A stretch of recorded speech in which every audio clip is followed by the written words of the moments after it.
Of all the world leaders, President Macron is known to have one of the closest relationships with US President Trump, and the US President laid on a lavish welcome for the French President and his wife. Reciprocation after Trump was feted in Paris last July, guest of honor at the Bastille Day military parade, a sunset dinner at the Eiffel Tower, but then there was that epic near 30-second handshake too. The French president has tried to bond with Trump while other leaders in Europe have kept their distance. We're very, very happy and honored to be here with my wife Brigitte at the invitation of President Trump and Melania. But what has President Macron got out of the relationship? Not very much, it seems. The US president unilaterally withdrew from the Paris Climate Agreement, a snub to French diplomacy and France's commitment to the environment. And as the visit gets underway, the US is just 3 weeks away from potentially pulling out of the Iran nuclear deal. Inked with France and other European powers plus China and Russia, this agreement limited Iran's nuclear activity and avoided a potential military clash. On the eve of his state visit, President Macron urged the US president to reconsider. On nuclear, let's preserve this framework because it's better than a sort of North Korean type of situation.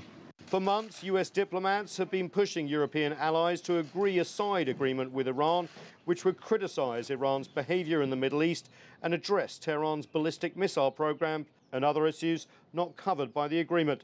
But there is no guarantee the US president would even accept that. The White House says don't expect a breakthrough on this trip.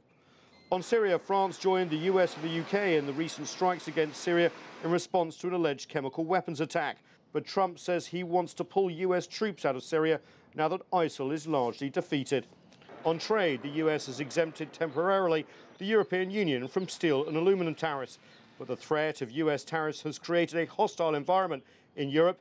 Meanwhile, the US wants European help in pressuring China over market access and technology transfers. Macron has also domestic problems too. His popularity is plummeting in a France racked by strikes and resistance to unpopular reforms. Emmanuel Macron's state visit here this week is followed by a visit by Angela Merkel, the German Chancellor, at the end of the week. She doesn't have as close a relationship with US President Donald Trump, but shares the same concerns as the French president when it comes to US policy. Despite the warmth that we're going to see at the beginning of the week, at the end of the week, relations between the US and Europe could be very frosty indeed. Nathan King, CGTN, at the White House.